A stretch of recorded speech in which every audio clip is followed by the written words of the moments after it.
Todo mundo já saiu de um cartório com aquela sensação: meu Deus, como pode custar tudo isso? E é exatamente sobre isso que nós vamos falar hoje, sobre o que está por trás de cada assinatura.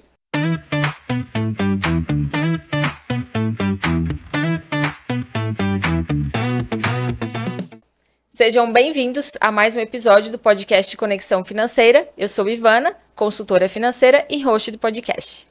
E eu sou Bruno Pazeto, também consultor financeiro e host do podcast. Para agregar nossa conversa de hoje, a gente tem uma convidada muito especial, a Thalita Delfino Mangucci e Souza. Ela que é tabeliã e registradora em Goiás, mestre em soluções extrajudiciais de conflitos empresariais, doutoranda em Direito com pesquisa em regularização fundiária urbana, vice-diretora de regularização fundiária do Registro de Imóveis do Brasil. Que currículo, hein? Seja muito bem-vinda, Thalita. Obrigada, Ivana e Bruno, pelo convite. Eu estou muito animada com essa conversa. Será que o cartório custa tudo isso mesmo? Então, vamos saber. Muito bom. Thalita, antes de entrar no assunto aqui do cartório, conta para nós a sua trajetória até chegar à frente de um cartório. Bom, eu tenho formação em Direito. Antes de assumir o cartório, hoje eu sou tabeliã e registradora aqui em Goiás, mas antes de assumir o cartório eu advoguei. E tanto na advocacia quanto no cartório, foi o que me encantou na atividade, é buscar, de fato, uma solução para a vida real das pessoas com segurança jurídica. Eu iniciei na atividade com 25 anos, fui titular no interior do Pará 1 ano e meio e depois 4 anos e meio no interior de São Paulo. Depois fui prestando os concursos e voltei para casa. Estou em Goiânia hoje, moro em Goiânia, meu cartório é aqui na região metropolitana. Muito feliz com o trabalho. Muito bom. E a gente estava até falando aqui no começo, né, que alguns episódios a gente chama a gente para conversar sobre o que a gente entende muito. E nesse caso de hoje, você vai estar explicando para o pessoal em casa e também para a gente, né? A gente está interessado em conhecer também o que você vai passar aqui. Você citou que você assumiu o cartório. Como funciona esse processo para assumir um cartório? Então, Bruno, o cartório ele é assumido por meio de concurso público. O requisito é ter o curso de Direito e o concurso tem várias fases. Tem fase objetiva, subjetiva e prova oral, um concurso bem difícil, longo, mas que logrei êxito, graças a Deus, nos concursos que fiz, eles são por estado. E por isso eu me desloquei tanto. Eu comecei estudando, esperando o concurso de Goiás. Enquanto ele não acontecia, fui fazendo prova. Fui passando em todas essas provas e tive a oportunidade em Goiás, quando surgiu o concurso, ser aprovada também. Já usou um termo jurídico, né? Logrei. Mas olha, minha missão é não falar juridiquês, viu? Então vocês me corrijam. Não, faz parte, né, do dia a dia e vai sair mesmo. Agora, Thalita, vamos começar já direto ao ponto. Gente, por que custa tudo tão caro? Então, Ivana, às vezes as pessoas ficam com essa sensação e é importante a gente esclarecer que nem todo custo que as pessoas associam à negociação é para o cartório. E o custo do cartório também não vai todo para o titular do cartório. Ainda tem essa. Eu cheguei até a fazer uns orçamentos para eu ter números bem próximos, assim, para mostrar para vocês. E, de fato, é impressionante. A gente trabalha sempre com uma média aí de 1 a 3% de TBI ou de 4 a 8% de ITCD.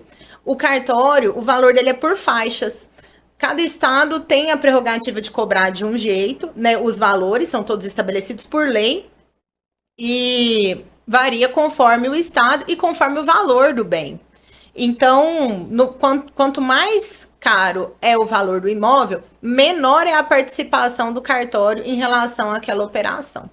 Então, assim, fora isso, dessa diferença do valor conforme todo o serviço e o valor do bem, é importante a gente explicar, né, que o valor, por exemplo, de um ITCD, num imóvel de 5 milhões, 4% de tudo isso vai dar, quanto será, hein? Uns 200 mil, né? Fazer conta aí. Tem que fazer conta, O custo do cartório, se você somar a escritura e o registro, não vai dar 20. Então, às vezes é porque aí a pessoa tá fazendo o inventário e pensa assim, nossa, gastei 300 mil no cartório, ai.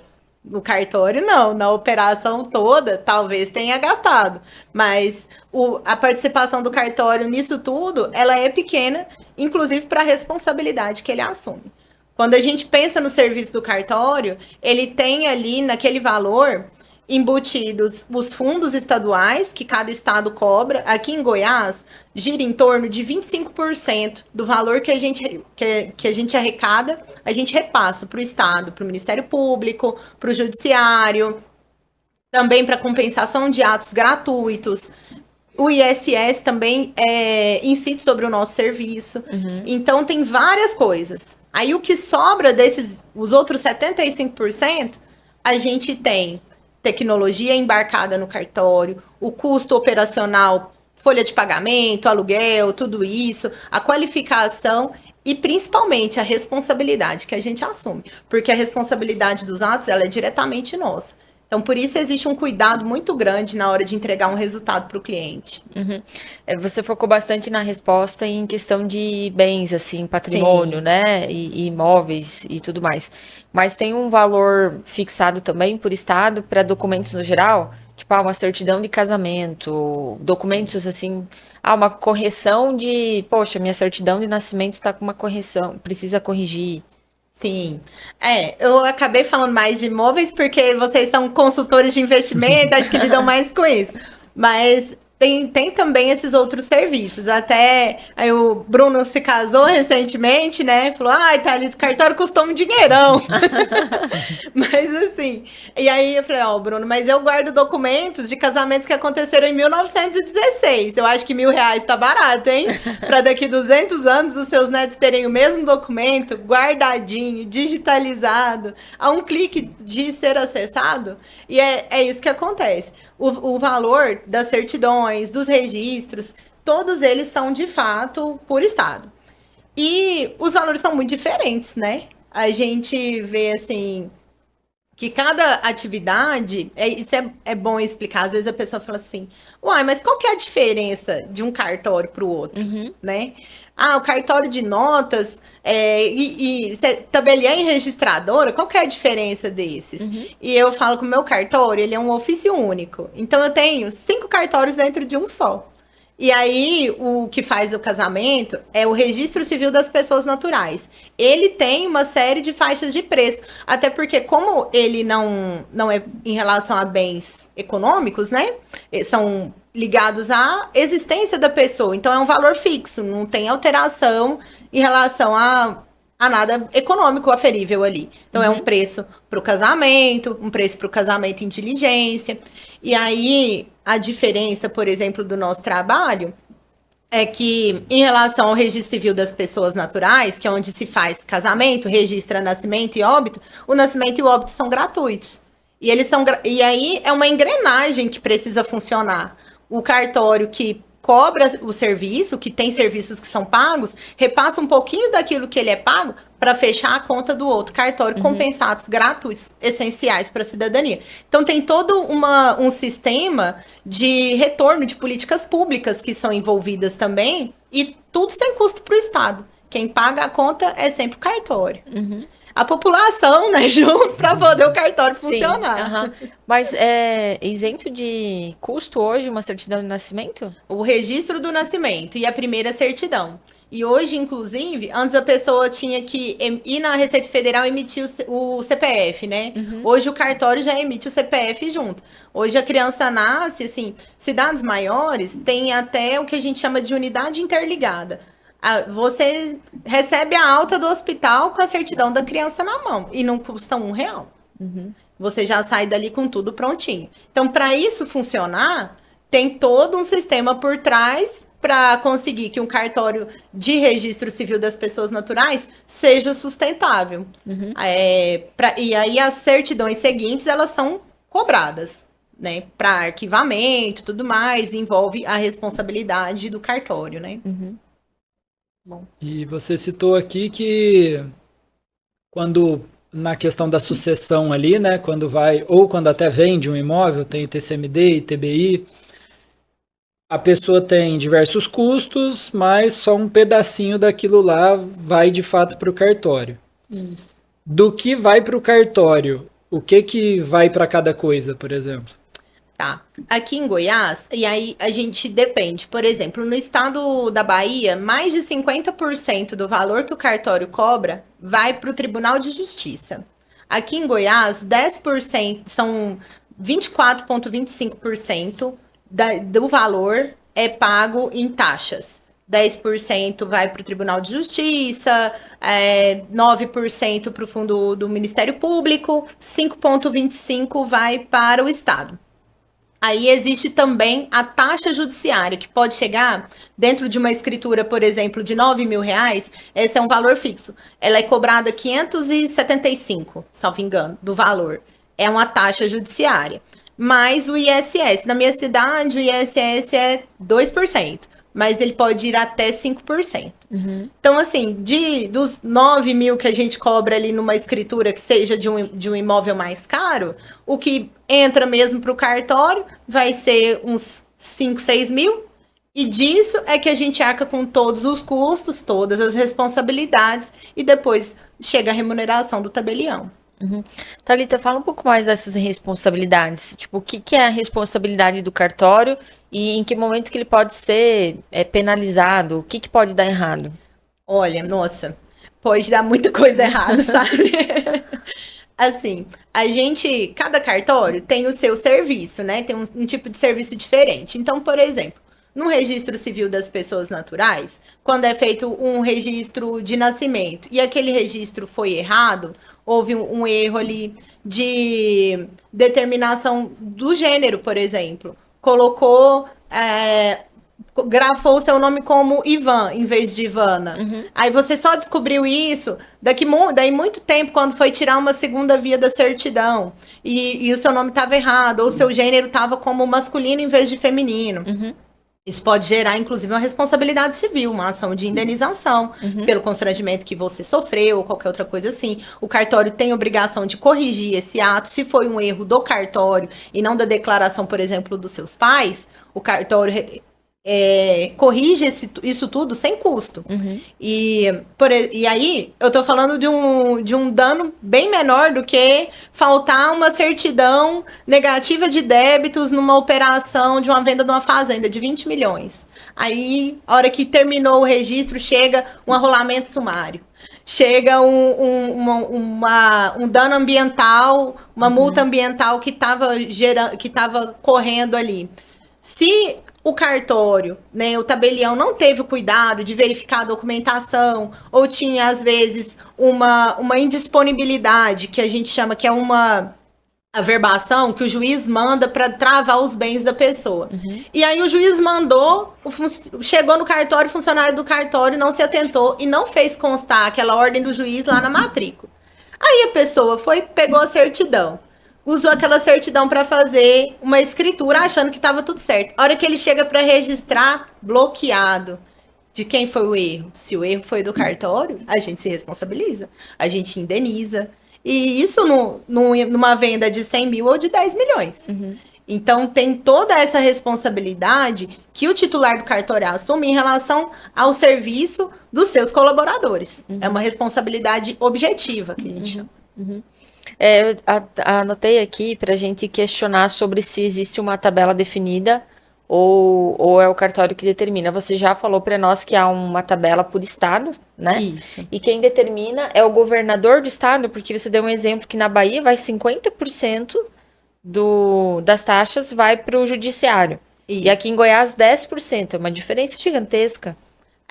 Mas aqui a taxa é dividida para vários órgãos, né? Então, no total, aqui dá 25%. Ainda é alto. Uhum. O que aconteceu? Há uns anos atrás, a nossa taxa aqui chegou a 56%. E foi derrubada no STF, dizendo que eles não podiam onerar o consumidor, né, do nosso serviço, o usuário, com taxas, com fundos que não dissessem respeito estritamente a vínculos com a atividade. Porque aqui chegou a ter fundo penitenciário, fundo para modernização da Assembleia Legislativa, para pagamento, sabe? Tinha muita coisa pendurada ali. Uhum. E o custo é da população, acaba sendo prejudicada.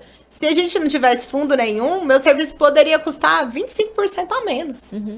Então, eles conseguiram derrubar uma parte dessas taxas.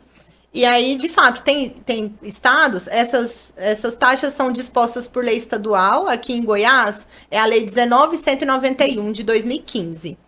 Cada estado tem a sua lei de emolumentos. E lá tem essa repartição de como é feita a distribuição, quantos fundos que incidem e como e para onde vai, quanto que vai para cada lugar, né?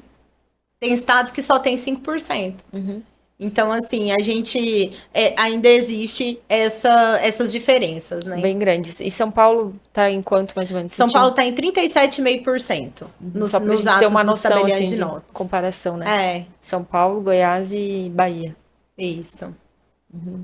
Você citou que tem os diferentes tipos de cartório. É engraçado que eu tô com 32 anos de idade e eu descobri que existia essa diferença mês passado, quando eu decidi casar. A gente precisou pedir as certidões, eu a da minha cidade, a Rafa dela, para enviar para lá, né? A gente foi em um cartório pegar certidões e foi em outro para casar. E porque o das certidões não era no mesmo bairro que a gente mora ali. E não sabia que tinha essa diferença, porque minha cidade tem 40 mil habitantes. Eu imagino que o cartório que tem lá, que para mim é o cartório, não é o cartório de notas, não é o cartório de imóveis, é o cartório. Fala, vou pro cartório, é lá. Descobri que tinha essa diferença agora, aos 31, 32 anos de idade ali. E a diferença entre os preços deles ali, imagino, você vai dizer se estou errado ou não, imagino que seja por conta do valor e do tipo de documento que é emitido, né? Isso. Aí eu queria saber, por que é tão diferente a taxa que é cobrada em um cartório e em outro cartório? E, Bruno, é isso mesmo que acontece, sabe? A gente tem vários tipos de cartório. O de registro civil tem atos que são até gratuitos e outros que são cobrados, mas são com valor fixo. E aí, num tabelionato de notas, também existem, conforme a complexidade e a responsabilidade assumida, a gente tem valores diferentes também. Não é um percentual, é uma faixa por faixas de valor. Então, assim, uma escritura entre 100 e 200 mil, ela entra em uma faixa específica de valor. Até um teto, que em Goiás é acima de quase 5 milhões. 4 milhões e pouco. E aí, por exemplo, em São Paulo, existem atos de mais de 50 mil reais, mas para operações de mais de 30 milhões. Então, existem essas diferenças. O cartório, hoje, nós temos o cartório de registro civil de pessoas naturais, um cartório de registro civil de pessoas jurídicas, que registra a associação, as igrejas, os jornais da comunidade ali da região. Então, o serviço dela é totalmente diferente. Ela ela tem que verificar um estatuto, verificar se foram cumpridos os quórums, se o pessoal apresentou a lista de presença, a ata da reunião. Então, é um serviço que não tem nada a ver com a compra e venda, que tem um valor embutido ali de uma negociação. A responsabilidade também é outra. Se acontecer, por exemplo, de você aceitar que uma pessoa pratique atos, mas ela não é o presidente daquela associação mais. Aí tem o cartório de protesto, que basicamente cobra dívida. E aí, esse cartório de protesto, ele precisa se deslocar até o devedor. Então, ele tem um custo da diligência. Os valores são menores, também é por faixa de valor, né, da dívida, no caso, mas ele tem um custo de sair do cartório com essa notificação para encontrar o devedor e dizer que ele está devendo, tem um prazo de 3 dias para pagar. Ele gera um boleto. Então, cada cartório faz um serviço diferente. E lá na minha cidade, eu também sou o cartório da cidade, mas em cidades maiores, como lá em Rio Verde, existe um cartório para cada coisa, né? Eles são já setorizados. Por isso, que são de fato diferentes, mas as pessoas às vezes não entendem. É comum a pessoa ir no cartório, fazer a escritura e não entender que precisa registrar. Aí eu sempre explico assim, que a escritura, ela é um contrato. E o registro é onde vai contar a história daquele imóvel. Então, se o contrato foi feito, eu tenho que contar como que ele foi feito, em que termos e o que aconteceu. Por isso, apesar de estar tudo dentro do mesmo cartório, eles vão para caixinhas diferentes. Ele está num livro de contratos, que é o da escritura, e ele vai sair de lá e vai entrar um resumo dele na folhinha que conta a história de cada imóvel, que é a matrícula. Agora, vamos pegar um exemplo para a gente entender um pouco, esmiuçar um pouquinho mais. Um exemplo de registro de imóvel. O que está embutido ali? Quais são as taxas, os custos? O que precisa fazer para registrar um imóvel? Certo. Para registrar um imóvel, a gente precisa primeiro entender que registro é esse. Se for, por exemplo, um inventário, ele pode ser judicial ou extrajudicial. Tendo sido feito em cartório, que é o extrajudicial, ele é uma escritura que vai ser apresentada com o termo de regularidade do ITCD. O ITCD tem que ter sido pago. E se for um inventário judicial, vai chegar para nós o formal de partilha. Aí tem que ter os documentos pessoais das partes, a gente vai verificar o estado civil de cada um, quando ele recebeu essa herança, fazer constar tudo isso dentro da matrícula. E aí, se for, por exemplo, uma compra e venda, já é diferente. Já é a escritura ou um contrato particular, nos casos que a lei permite que seja contrato particular, que é principalmente os financiamentos bancários, né? Quando tem uma alienação fiduciária, o banco pode fazer por instrumento particular. Aí, quem vai ganhar para fazer esse contrato não é o cartório, é o banco. Ele não faz de graça, ele tem uma taxa de administração, que é mais cara do que a escritura. Mas ele que faz. Aí ele manda para nós e a gente vai fazer 2 registros. Porque a pessoa compra, ela está registrando a compra dela. E ela dá em alienação fiduciária para o banco. Então, existe o registro da aquisição e o registro dela entregando para o banco aquele imóvel como garantia. Por isso que fica mais caro. Às vezes a pessoa fala assim, nossa, não gastei só isso que você está falando para fazer um registro. Depende. Se você deu ele em garantia, de fato, aí eu não estou registrando só a aquisição, eu estou registrando a garantia também. E depois eu tenho que registrar também a retirada da garantia? Concluir o pagamento do imóvel. Isso. Aí é uma baixa. Ela é mais barata, é uma verbação. Aí o banco emite falando... E hoje tudo isso pode ser feito pela internet. Igual assim, o Bruno foi lá no cartório porque ele ainda não me conhecia. Porque senão ele tinha feito na internet, era bem mais fácil. Hoje, tudo a gente faz, todos os tipos de cartórios têm as suas centrais. E você consegue fazer a solicitação sem atravessador, sem precisar sair de casa, porque às vezes um despachante custa caro, né? Você não precisa. A sua certidão mesmo, você podia ter pegado chama registrocivil.org.br. Você acessa lá, ele já abre numa página principal dizendo assim, nascimento, casamento ou óbito. Qual que é a certidão que você quer? O que você quer fazer? Dali mesmo você já pede e eles disponibilizam, tem o prazinho para resposta, disponibilizam um link para download. E a sua certidão é digital, eletrônica, verificada com todos os requisitos de segurança. Não precisa sair de casa mais. Bem interessante. E o cartório lá não avisa a gente, né? Pois mas agora você tem uma tabelinha de confiança. Você pode conversar comigo. Eu fui no cartório lá, não me falaram nada que dava para pegar na internet, não. Não, assim, existe o custo dela, como tem lá também no cartório, mas é o que eu falo assim, o custo do serviço digital ou eletrônico, ele é o mesmo, mas digital ou eletrônico não, né? Digital ou presencial, físico, é o mesmo. Mas sai mais barato se você pensar que você tem que sair, parar para fazer isso, tempo, né? Pegar trânsito, pagar um estacionamento, né? Você podia estar resolvendo alguma outra coisa, ou pedir para alguém fazer por você. Então, assim, a internet facilita coisa demais. E hoje a gente consegue atender praticamente tudo online.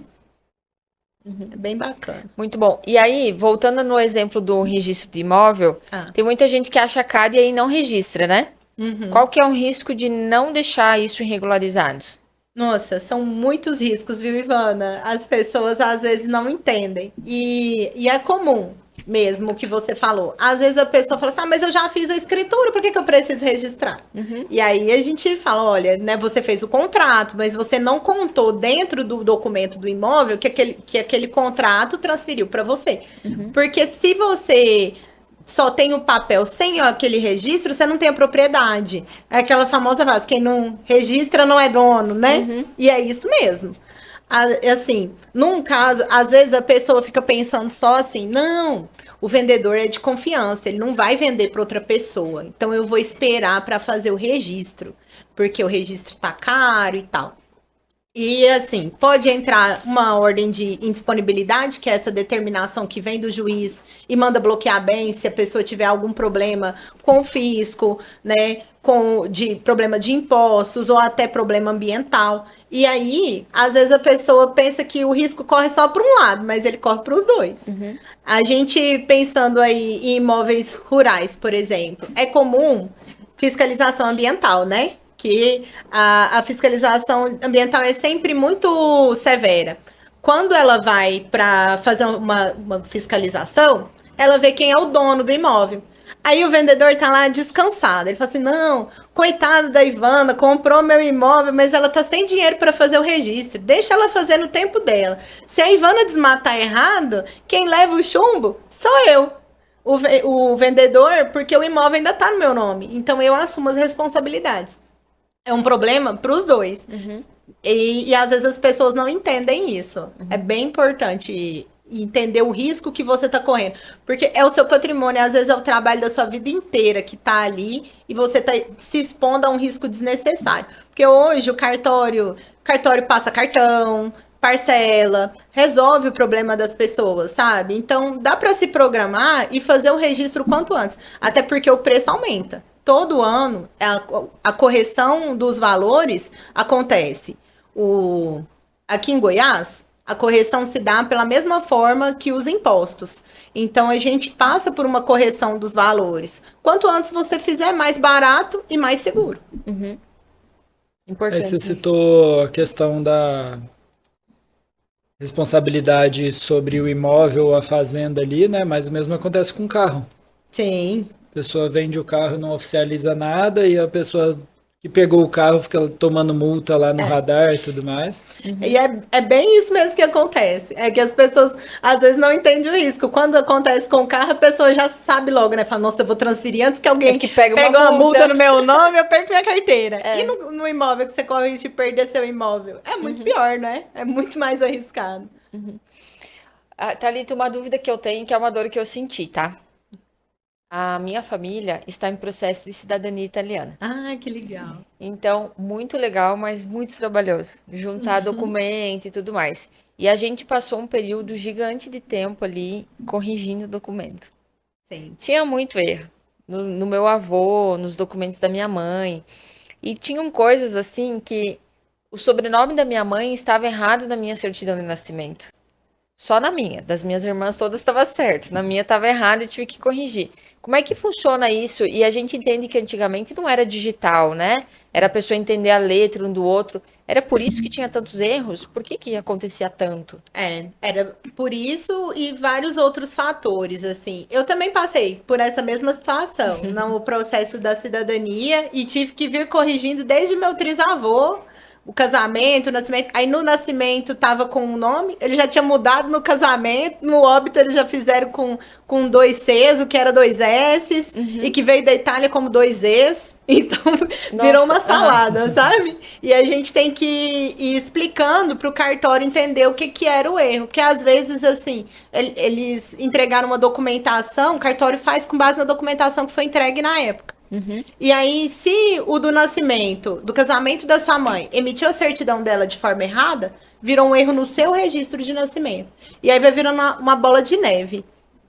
A gente hoje, assim, na época, né, era tudo manuscrito, e aí tem cada garrancho que, nossa, eu lá no cartório tenho umas letras bem redondinhas, parecendo de professor, e uns garranchos piores que de médico. E aí a gente tem que ir fazendo um esforço para entender, às vezes era problema de grafia, ou de documentação que foi entregue com uma certidão que estava errada mesmo, e aí o erro foi se reproduzindo.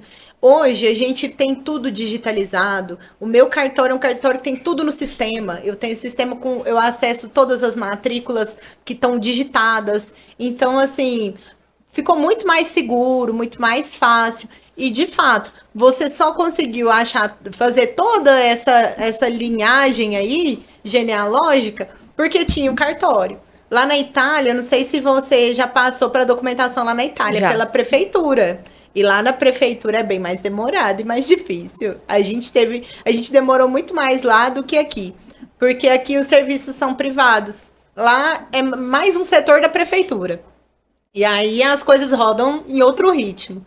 Aqui, por mais que de fato a gente tinha erros, e todo mundo, né, e todo o serviço assim que as nossas gerações anteriores também erravam em muitas outras coisas, né? Então, é natural dos processos que vão se modernizando, a gente conseguir diminuir os índices de erros. Mas o compromisso do cartório com modernização hoje é enorme e tem rendido frutos. Devagar vai rendendo frutos, vai melhorando. A gente vai consertando essas coisas que aconteceram aí. É que você falou bem no início que o cartório é responsável por corrigir caso o erro tenha sido do cartório. Nesses casos, a gente não sabe de quem foi o erro, então o custo foi todo nosso, de novo, de corrigir, né? E às vezes tinha uma letra para corrigir, você vai lá, corrige aquele ponto, emite novas certidões, tudo. Poxa, tinha um outro nome que era para corrigir também. Aí você faz todo o processo. Nossa, é muito trabalhoso. Aconteceu comigo também. Foi desse jeitinho. Eu também tive que pagar. Porque eles eram Monguzi com 2 Es e O. Quando desceu no Porto de Santos. Aí o tabelião, o registrador, quando foi fazer o casamento, já colocou Manguce com 2 Cs. Depois virou Manguce com 2 S's no óbito. Aí o meu avô casou. Quando meu bisavô era vivo, então tava o do casamento, não o do óbito. Nossa, virou um rolo.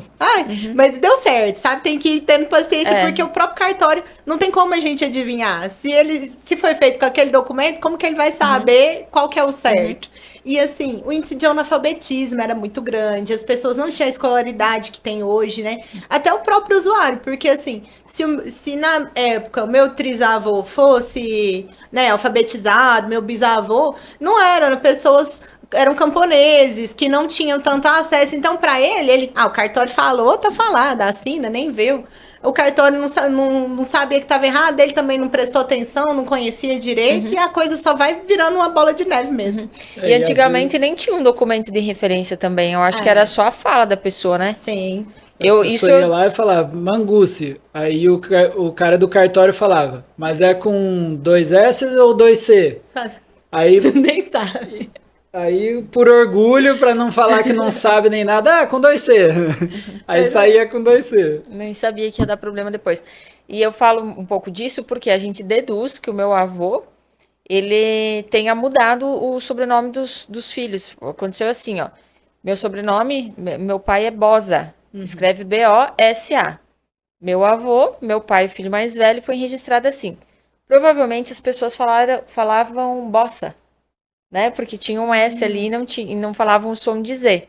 E ele gostava do som de Z. Aí o segundo filho, ele registrou Bosa com 2 Es. Pra poder ter pra certeza. reforçar que era Bosa. Então, os outros filhos todos foram sendo com Z ou 2 Es. E a gente acha que foi um desejo dele. Não sei, ninguém perguntou, né, sobre isso. Mas cada um tá de um jeito. Não, vira um rolo mesmo. E você falou aqui sobre a questão do digital, que o cartório hoje está com tudo digitalizado, e a gente acompanha esse processo de digitalização de tudo, né? Você acha que em algum momento vai ter algum sistema geral, igual hoje a gente consegue fazer quase tudo pelo gov.br lá? Você acha que em algum momento vai ter tudo centralizado no mesmo lugar, ou você acha que a tendência é continuar tendo cartórios específicos para cada coisa?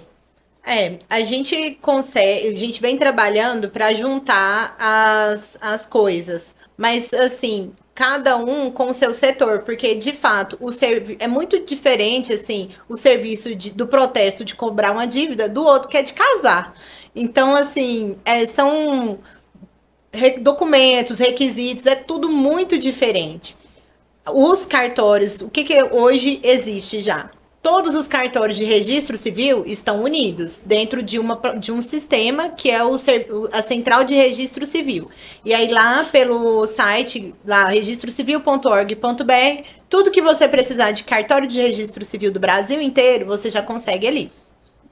Aí nós temos a central do protesto, que é a Semprot. Qualquer pessoa pode cadastrar e fazer a cobrança da sua nota promissória, do cheque, de uma duplicata, pelo online mesmo. Aí tem a central do RTD-PJ, que é o que faz notificações extrajudiciais, que verifica associações, documentação de associação, não precisa ir no cartório mais também. E tem do registro de imóveis o RI Digital, ridigital.org.br. Você manda a sua escritura e no Notas o e-notariado. Faz a escritura por videoconferência. Você não precisa nem no cartório assinar mais.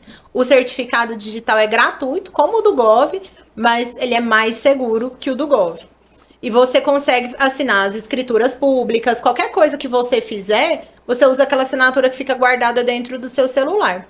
Então, hoje, cada cartório tem a sua central. A gente ainda não tem um site, assim, para falar de todos os cartórios juntos. Mas cada atribuição já tem um serviço interligado para a população. E vem avançando demais, sabe?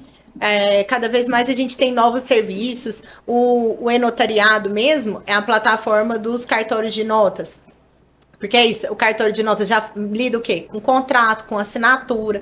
Tem nada a ver com outro cartório, né? E, por exemplo, você pode fazer autorização de eletrônica de viagem para um menor de idade, preenchendo o formulário, faz a videoconferência, assina, tudo eletrônico. Faz apostilamento, você já fez os seus apostilamentos? Já fiz. Então, e você conseguiu ser atendida, você buscou o atendimento eletrônico para fazer o apostilamento ou foi direto no cartório? Foi direto no cartório. Mas dava para fazer também online. Então, eu fiquei com uma dúvida aqui, que o cartório pode atender pelo WhatsApp? É seguro? Sim, pode atender pelo WhatsApp, é seguro. É bom verificar sempre se é uma conta verificada, se está dentro do perfil. Cada cartório, normalmente, tem no Google, você pode colocar lá o meu cartório, por exemplo, Mairipotaba. Aí vai estar lá, o meu número de WhatsApp é aquele. Então, sempre que você conversar por aquele número, vai ser o nosso contato. Ele tem, né, a identificação do cartório e tudo mais. Tem cartórios que às vezes não atendem pelo WhatsApp. O meu faz atendimento. Tem outros que só fazem atendimento ali por e-mail, porque às vezes, né, tem alguma situação específica na cidade. Minha primeira cidade não tinha telefone fixo. Porque não existia linha de telefone fixo na cidade. Então, aí, eu só atendia pelo celular, só tinha número de celular. Lá no cartório também que eu tô hoje, já não tem mais linha de telefone fixo à disposição para fazer a linha, né? Comprar a linha igual antigamente. Mas não tem. Como fazem os então, incas. eu também uso o WhatsApp por isso. Mas aí vai dar... A maioria dos cartórios hoje tem mesmo. Não, Thalita, eu não sabia de nada disso. E o atendimento pelo WhatsApp com o cartório que estava fazendo com a gente não estava legal. Eu fui para Santa Catarina. Menino do céu! Para poder resolver os documentos, fazer minhas correções e dar andamento no meu apostilamento. Mas hoje dá para fazer pelo WhatsApp e em relação ao apostilamento, por exemplo, você podia ter solicitado para qualquer cartório. Em Goiânia, em Rio Verde... É mais prático hoje em dia, né? Para conseguir esse tipo de acesso. As retificações, você tem que solicitar mesmo no cartório onde aconteceu o erro. Mas você também pode mandar pelo cartório mais próximo, eles mandam para o cartório de lá. Não precisava ter feito esse frete todo aí. Dava para encurtar o frete, ir ali no cartório mais perto e mandava para eles pelo sistema mesmo, essa retificação com os documentos. Muito legal. Thalita, a gente gosta bastante de ouvir causos. Se você puder falar pra gente aqui quais são os erros mais comuns que fazem as pessoas gastarem mais do que devem ali com o cartório? Olha, Bruno, é bem bacana a gente pensar nisso, porque às vezes as pessoas não entendem o quanto o cartório pode ajudar. E antes da gravação a gente até conversou sobre isso, que às vezes a pessoa vê só... Todo mundo, né, só vê o resultado, não vê o processo. E o processo até chegar ali faz toda a diferença. Assim como faz a diferença quando a gente pensa em investimentos, né? Ter sempre um consultor qualificado e que tenha responsabilidade para te guiar nas suas melhores escolhas. O cartório também faz a mesma coisa do outro lado ali com o seu serviço. Algo muito comum que acontece. Inventário. A pessoa vai fazer o inventário num imóvel aí rural, acha que tem que partilhar para 4 filhos, entregar 25% para cada um e depois ver o que faz. Com isso, ele vai pagar o registro do inventário e depois, quando quiser dividir, vai pagar uma escritura de divisão e o registro de cada uma daqueles imóveis que vão originar daquela divisão. Agora, se ele já faz o inventário dizendo assim, vou dar 25% para cada filho e o seu pedaço é esse, o do outro é esse, já descrever, ele economiza essa divisão. Ele paga um registro só, um registro de cada pedaço. Ele não tem que pagar um registro do inventário, uma escritura de divisão, para depois chegar nesse resultado. Às vezes a pessoa também, o que faz? Eu passei por um caso assim recente. Um investidor na cidade comprou, chegou no cartório. Não, meu pai, olha para você que esse tanto de casa não faz milagre. Meu pai virou para mim e falou assim: ah, Thalita, eu comprei uma área ali na entrada da cidade e ficou caro demais. Esse negócio de cartório é caro demais. Eu falei, uai, por que aconteceu que o senhor gastou isso tudo? Aí ele falou, não, é porque cada registro, o lote era grande e tinha 4 matrículas. Era, na verdade, 4 lotes pequenos, gerando um do lado do outro uma área grande. Eu falei, não acredito que o senhor fez isso. Porque ele podia ter unificado na prefeitura, é um procedimento simples. Ele fazia a unificação, viraria um lote só e ele pagaria um registro só, ele pagou 4. Mas isso não pode gerar, se ele decidir vender 1 ou 2 dos imóveis, ter que dividir isso depois não gera algum custo adicional também? Gera. É uma dúvida. Não tô... Gera. Mas aí vai muito. Por isso que é bom conversar com o tabelião para saber o que você pode fazer durante a negociação. Porque o caso do meu pai mesmo é que meu pai sempre mexeu com roça. Aí não sei o que deu na telha dele. Que ele falou assim, nossa, mas a cidade aqui não tem hotel. Podia fazer um hotel. Foi lá e comprou esses lotes pensando num hotel. Ah, sim. Aí, de fato, não fazia sentido. Você podia ter ido na prefeitura, era uma semaninha que demorasse, mas você ia economizar pra caramba. E não faz as contas. Por quê? Porque não conversou antes. Uhum. Aí ele falou, não, foi bom, foi educativo. Porque ele falou assim, não, da próxima vez eu vou conversar com você, né? Eu não imaginava que podia fazer um negócio desse. E economizaria. Agora, se fosse, de fato, um investidor pensando, vou comprar esses lotes, eles são um do lado do outro, mas eu quero fazer casa para vender. Então, aí não compensaria mesmo, talvez. Tem que fazer a conta.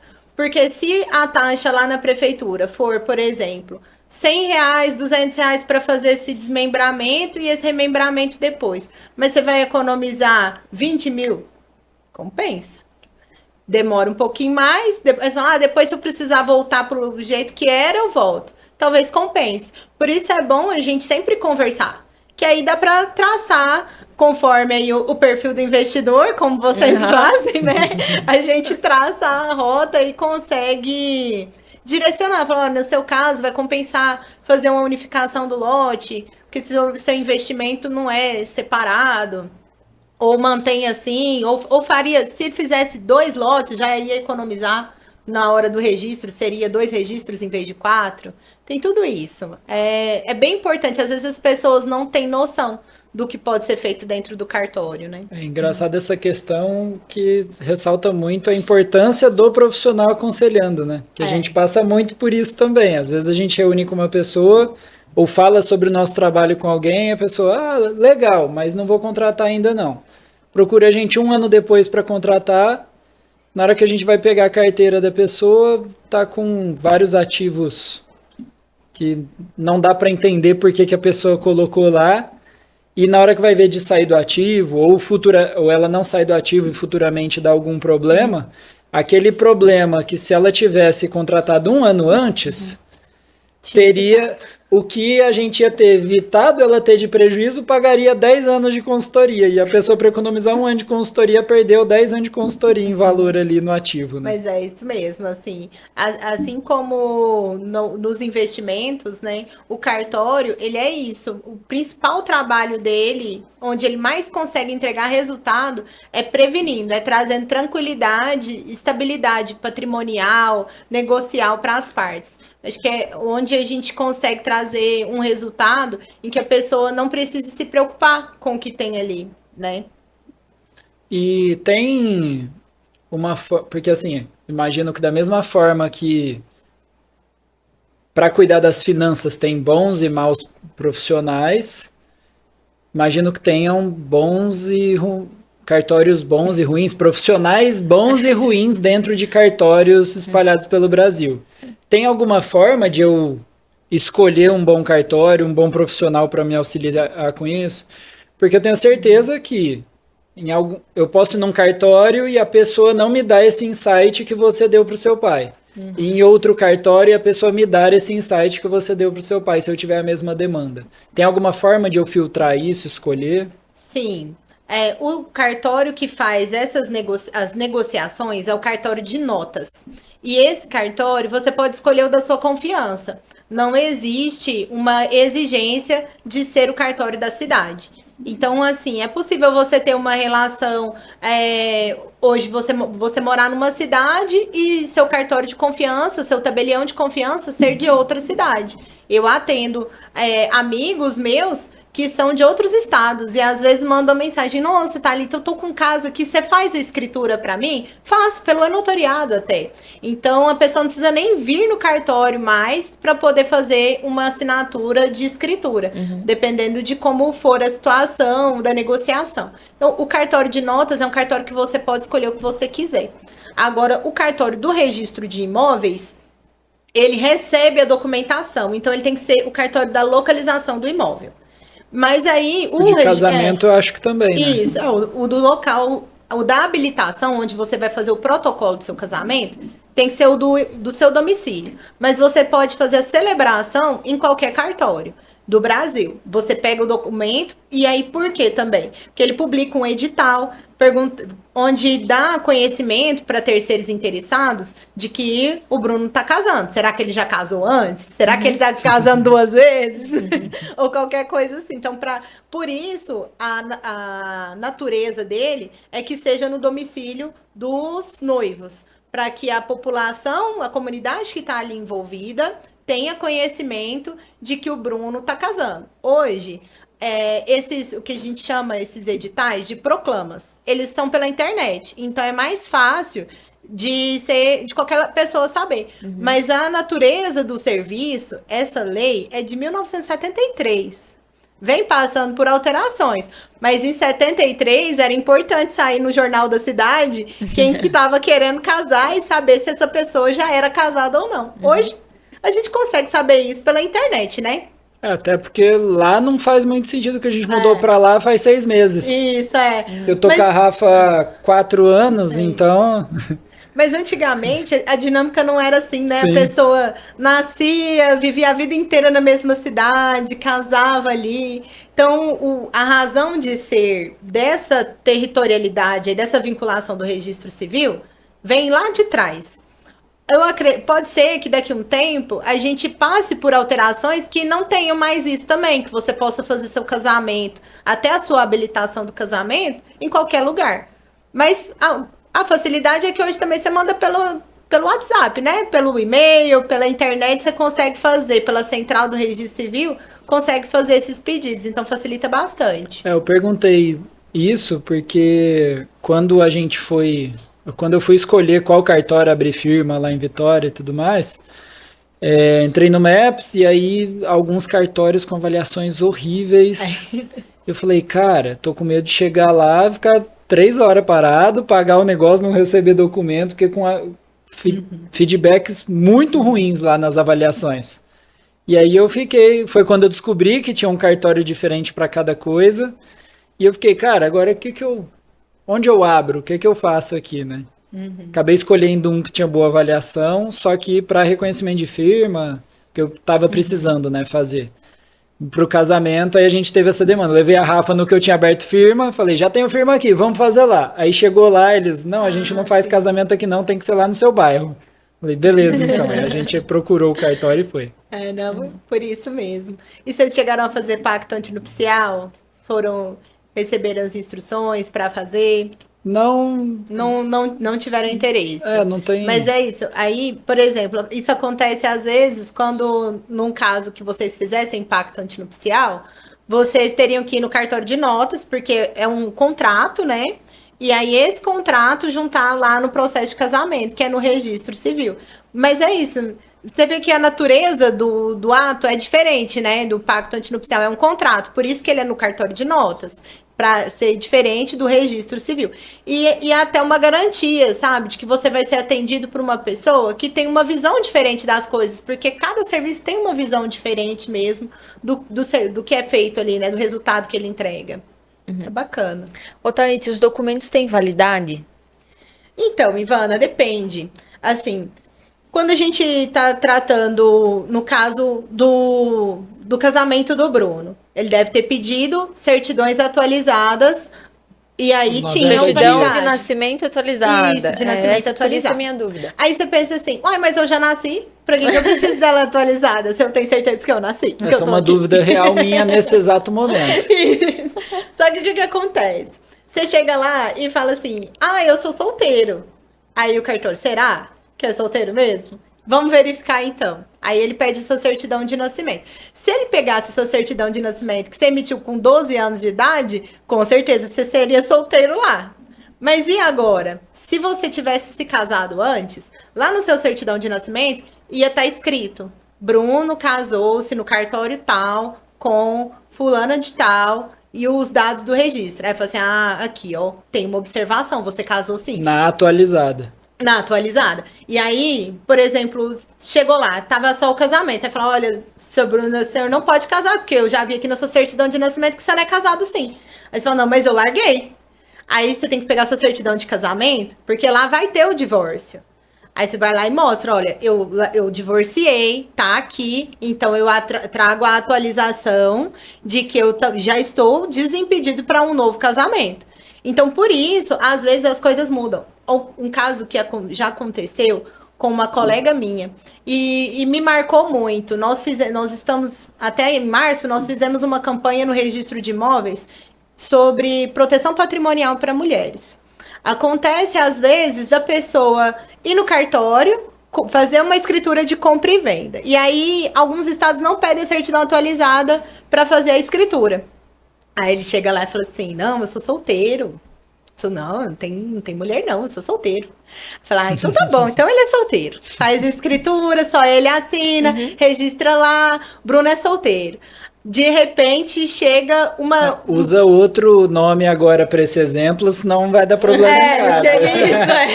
A Ivana chega lá e fala assim, eu sou Giovanni.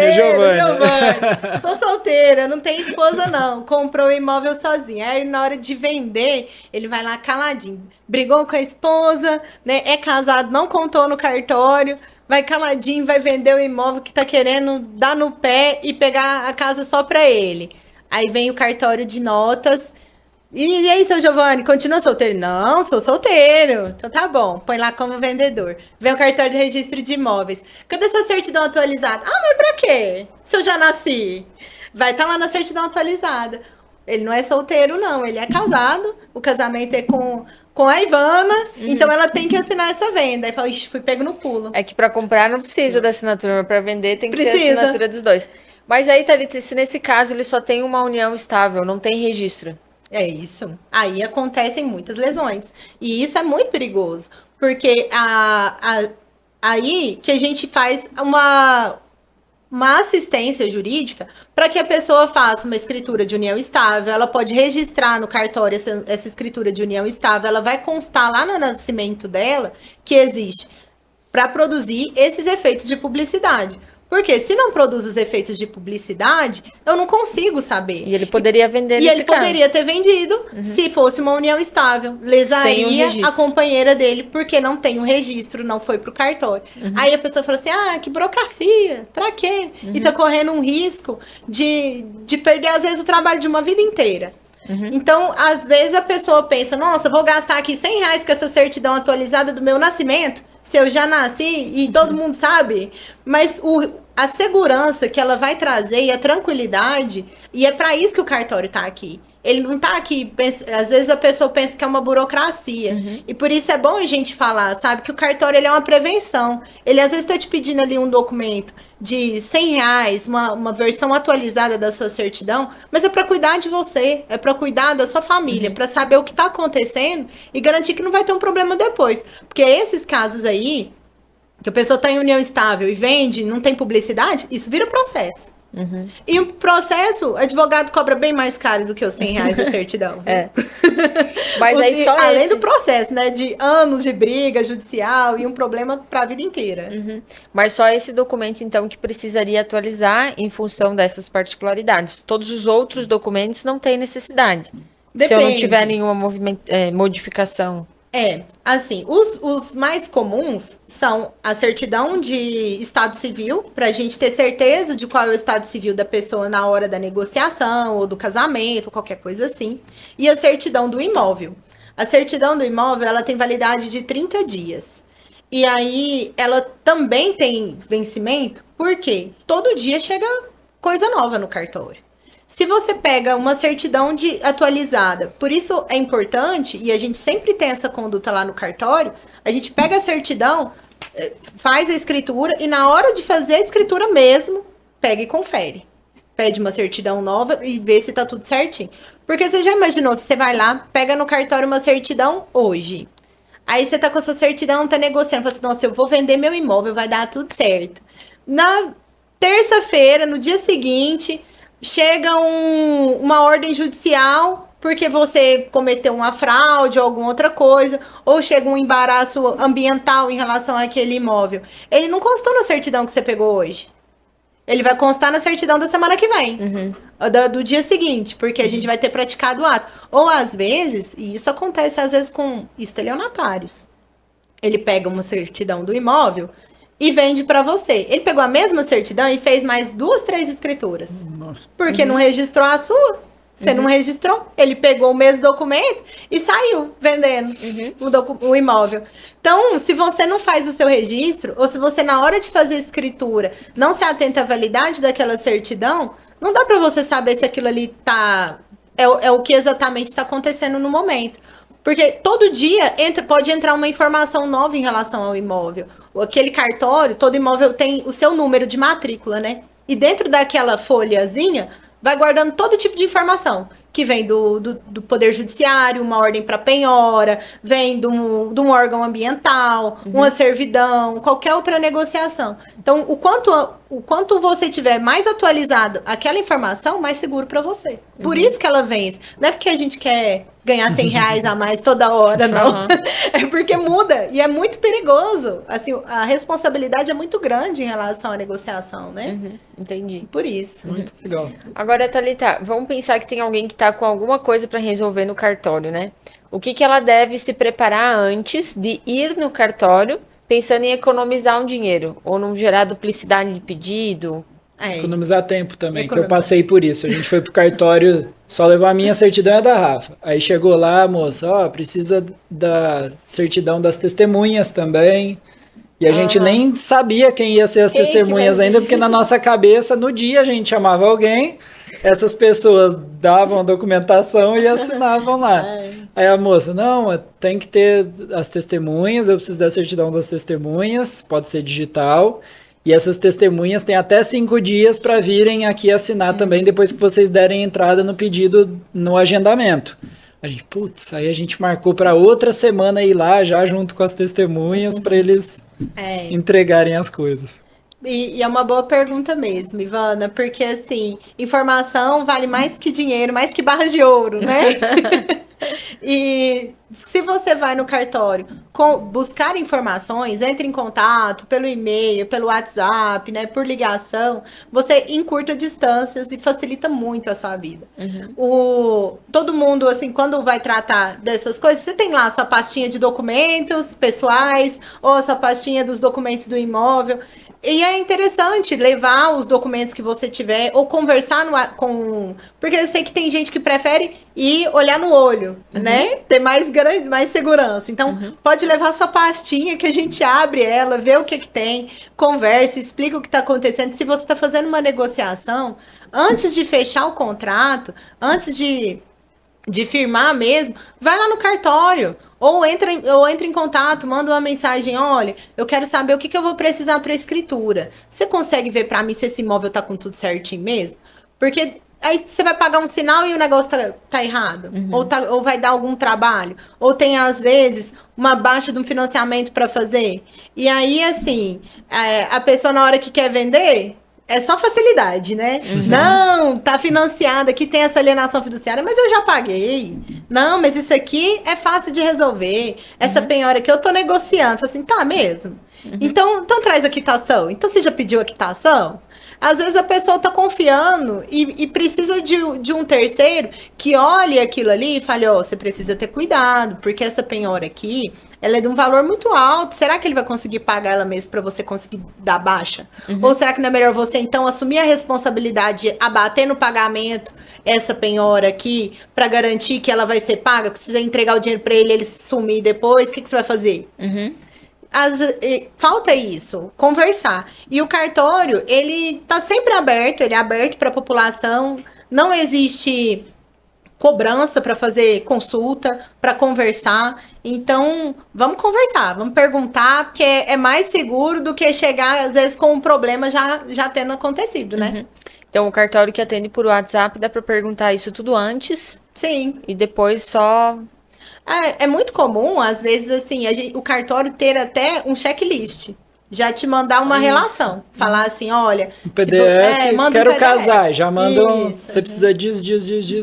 E aí fala assim, você já pode mandar esses dados direto no WhatsApp aqui, que a gente vai antecipando, organiza tudo, verifica qual a documentação que está faltando. Se você tiver os dados, eu faço a solicitação da certidão pela internet para você não precisar ir buscar sua certidão pessoalmente em algum lugar, né? As centrais estão aí para atender online, muito mais prático. Muito legal. E você foi falando aí de certidão de casamento, de nascimento. Eu tinha na minha cabeça que quando fazia a certidão de casamento, a de nascimento deixava de existir. Ela não deixa de existir, então. Não, ela não deixa de existir. Mas você não vai usar ela para praticar os seus atos, porque você vai se declarar como casado. E todas as suas informações atuais, elas vão estar na de casamento, mas no casamento também vai comunicar lá no nascimento. Porque se um dia você tentar mentir que é solteiro, lá no nascimento vai estar escrito. Só que para se identificar, você vai usar sempre a mais atualizada, que é o seu estado civil de casado. E com ela, você vai fazer todos os seus outros atos. Dependendo do ato que você for praticar, como a Ivana lembrou, para comprar um imóvel, você não vai precisar da assinatura da sua esposa. Mas para vender, se for uma comunhão parcial de bens, né, acredito que seja porque não teve o pacto antinupcial. Então, sendo a comunhão parcial de bens, aí ela tem que assinar junto. Se for uma separação absoluta de bens, que é por pacto antinupcial, pode dispensar a assinatura dela. Tudo isso, essas regras vão estar lá na certidão de casamento. Vai ter o regime de bens, vai ter a partir de quando vocês são casados. Então, assim, para coisas anteriores, uma regra, para as coisas depois do casamento, outra regra. Tudo isso eu vou saber com a sua certidão atualizada. Tô casando lá em Vila Velha. Minha certidão de nascimento é no cartório lá de Orlândia, São Paulo. Sim. O cartório de Vila Velha vai informar o cartório de Orlândia? Vai. Ele informa pela central do registro civil, ele já manda uma comunicação avisando que você casou. Legal. Bem legal. Muito bom. Gente, a gente estourou o tempo, assim, a conversa tá tão boa e tem ainda muita coisa, mas tem uma coisa que eu não posso deixar de perguntar aqui, até porque a gente trabalha muito com o planejamento da sucessão patrimonial. Sim. E uma das coisas que a gente entende que é uma ferramenta e que até é pouco usada hoje é o testamento. Sim. Né? É muito caro fazer um testamento, muda o valor dependendo do patrimônio que a pessoa tem? Explica um pouquinho mais para nós. Ivana, o testamento nossa, assim, é muito, muito subutilizado mesmo e tão importante, sabe? Em Goiás, um testamento com valor econômico, ele é menos de R$ 1.000. E ele pode poupar uma série de problemas. Assim, dá para fazer um planejamento muito tranquilo. Eu sei que às vezes as pessoas pensam que o planejamento sucessório, às vezes acham assim, que o testamento vai atrair a morte. Porque, nossa senhora, eu tô falando um negócio, né? Que depois que é ruim. E na verdade, ela só vai garantir que você fique com segurança, que você viva com segurança de que sua vontade vai ser respeitada. Eu penso que é para isso. É para cumprir uma vontade. E é importante. Eu tento alertar os clientes com a importância disso, até pela questão de dor de cabeça. Porque a falta de um testamento, às vezes, vai empurrar o processo ali por 10, 15, 20 anos, dor de cabeça, filhos brigando entre si, coisa que o pai que está deixando bens e tudo mais não quer, né? Não, e assim, até às vezes acontece, por exemplo, eu tenho uma tia que eu gostaria de assistir, porque eu sempre, né, pago a farmácia dela, conta da farmácia dela todo mês. E a hora que eu não estiver aqui, quem vai cuidar dela? Ela não tem filhos. Eu tenho condições de, dentro de um testamento, fazer uma constituição de renda, quer dizer assim, um valor X que está aplicado, né, que tem dividendos lá, essa conta, eu quero que esses dividendos sejam sempre destinados para essa minha tia, para custeá-la. E o dia que esse investimento não for interessante, eu autorizo que o meu filho tal administre esse investimento, mude, mas que ele sempre proporcione, seja uma ação com dividendos, por exemplo, né, para garantir outras coisas que às vezes nem são só essa divisão, que também é muito importante. Às vezes, assim, eu falo que no inventário, o mais fácil é você pegar, são 4 filhos, divide 1 para 4. É muito fácil. O problema são as feridas emocionais. Se uma pessoa fala assim, mas o papai te deu um carro melhor do que o meu quando você teve a idade de receber o carro. Então agora eu acho que eu fui injustiçado. E aí eu quero. Não. Então, assim, você evita todos esses tipos de conflitos quando você garante que a vontade da pessoa seja cumprida. Eu peguei um testamento uma vez para cumprir. Aí o testador escreveu assim: meus filhos, eu sei que falhei com vocês, e ele teve filhos de 2 casamentos. Mas eu quero que vocês pensem sempre na minha vontade e respeitem tudo que eu já vivi. Se eu estou fazendo isso é porque eu acredito no bem de vocês e eu quero que vocês tenham as suas famílias em paz. Mais importante é que vocês respeitem os seus irmãos. E eu falei assim, poxa, em que outra oportunidade você teria condições de passar um recado desse, sabe? De falar assim, eu sei que errei em algumas coisas. Nossa, eu tô sentida. Sabe? Pensa no que ficou, porque é isso, a família da gente, né? Todos somos humanos. E não tem outro lugar para você deixar um recado desse e pensar, poxa, lembra do meu trabalho, lembra de por que eu tô aqui. Nesse testamento, ele era colecionador de carros. E aí ele falou assim, deixa o Ford 97 para minha filha fulana, porque levei ela no casamento com esse carro. Deixa esse carro para o ciclano, porque ensinei ele a dirigir nesse carro, sabe? E aí eu acho que assim, não tem outro lugar para você transmitir esse sentimento. De uma filha olhar e falar, mas o carro que ficou pro fulano vale mais. Poxa, mas é o carro que seu pai te levou pro seu casamento, né? E que bacana que ele não fez essa destinação pensando no valor do carro. Ele fez pensando no sentimento que ele destinou para você. Foi o valor emocional. Né? É uma oportunidade única, por um custo tão baixo, né? Então, eu acho que vale a pena. Fora todas essas questões patrimoniais que todo mundo sabe, mas é uma oportunidade de você construir um laço definitivo, né? E de estabilizar um laço definitivo. Bem legal. Muito bom. Thalita, tem algum ponto que você gostaria de falar antes de a gente encerrar? Que pode ser que a gente não tenha abordado aqui? Nossa, nós falamos bastante coisa, né? Foi. Mas quando a gente marcou a conversa, eu fiquei pensando, assim, o quanto era bom a gente ter essa conexão financeira entre os investimentos e o cartório. E o que dialogava, assim. E eu lembrei principalmente da crise do subprime em 2008, dos Estados Unidos. A gente, às vezes, tem muitas essas síndromes de vira-lata, de pôr culpa nas coisas do Brasil, ou de achar que a gente tem uma jabuticaba, que cartório só existe no Brasil, ou que o sistema do Brasil é muito caro. E, na verdade, o nosso sistema, ele é exportado para o mundo todo. Nosso sistema é exemplo de segurança, de administração financeira, de armazenamento de dados, de interoperabilidade, de tecnologia. E a crise aconteceu nos Estados Unidos pelo formato dos registros deles. Por quê? Não existia um repositório seguro das hipotecas que eram dadas. E aí aconteceu hipoteca em cima de hipoteca, especulação imobiliária, e a bolha estourou. Não tinha jeito de saber o que tinha de compromisso financeiro ali. Por quê? Porque não tinha um registro. Não existia o sistema que existe aqui no Brasil, que aqui, qualquer casa que você for comprar ou dar em financiamento, se tiver 30 hipotecas, elas estarão lá. E lá não, lá tava voando. Então, assim, às vezes a gente fica muito, sabe, com esse sentimento, essa sensação de, os Estados Unidos é que é bom, porque lá fora as coisas funcionam. E não é bem assim, não. O Brasil trabalha muito, o sistema do Brasil hoje é um sistema que é espelho para os outros lugares, para os outros países. Os Estados Unidos chegou, o Banco Mundial reconheceu o nosso sistema como um custo mais baixo para a segurança que ele entrega. Porque lá nos Estados Unidos, para você ter uma segurança parecida com essa, você tem que fazer uma due diligence, que eles falam que é uma diligência toda de documentos, contratar um seguro, que é um percentual sobre o valor da operação, e mesmo assim não existe uma segurança de que você achou tudo de errado que pode ter no imóvel.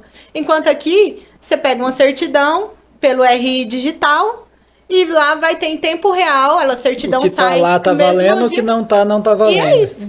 Sabe? E a gente às vezes não para, sabe, para valorizar um sistema que funciona, que é acessível, é barato, é online, é independente. Lá, essas informações bancárias, as informações de hipotecas, elas são concentradas pelos bancos. O Estado, os Estados Unidos, o governo tentou acessar para ter uma noção de como estava e tentou falar assim, não, vamos então organizar agora que viu que deu errado? Vamos tentar arrumar e seguir um outro modelo como o do Brasil que funciona? Os bancos não quiseram soltar a informação. Então, assim, e a informação do cidadão é uma segurança para a população. Então, é muito importante que o nosso serviço, ele é um serviço público-privado, né, e tendo um vínculo público por ser um delegatário do Estado, né, fiscalizado pelo Poder Judiciário e à disposição de qualquer um. Eu não preciso ser o gerente do banco para ter aquela informação privilegiada ou saber que aquele crédito é podre ou não, aquela hipoteca vai dar certo ou não vai. Qualquer um, na internet, no celular, consegue fazer. Eu acho que é muito bacana, sabe? Deixar esse recado aí de que o Brasil é um bom lugar para investir, o nosso sistema é um sistema com credibilidade, nós temos pessoas estudiosas, né, dedicadas, e investir nos nossos imóveis aí no Brasil, né, com bons assessores de investimentos que tragam esse know-how e essa segurança para a população. Muito bom. Thalita, como as pessoas se encontram nas redes sociais? Bom, pode me encontrar no Instagram, é @ThalitaDelfino. Muito bom. Bruno, como as pessoas se encontram? As pessoas me encontram no Instagram, no bruno.pazeto, com Z e um T. E vocês me encontram no @IvanaBosaColim em todas as redes sociais e também quinzenalmente aqui no canal do Conexão Financeira Podcast, com assuntos muito bacanas como esse que nós acabamos de ouvir hoje. Thalita, muito obrigada pela sua participação. Obrigada. Eu tenho certeza que essa é uma dúvida de muita gente, esses custos todos, e que a gente vai ter uma audiência muito interessante aqui. Muito obrigada. Obrigada, Ivana e Bruno, pelo convite. Fiquei muito feliz de poder falar com vocês e da gente fazer essa conexão tão valiosa entre os nossos conhecimentos para trazer informação para a população. Obrigada.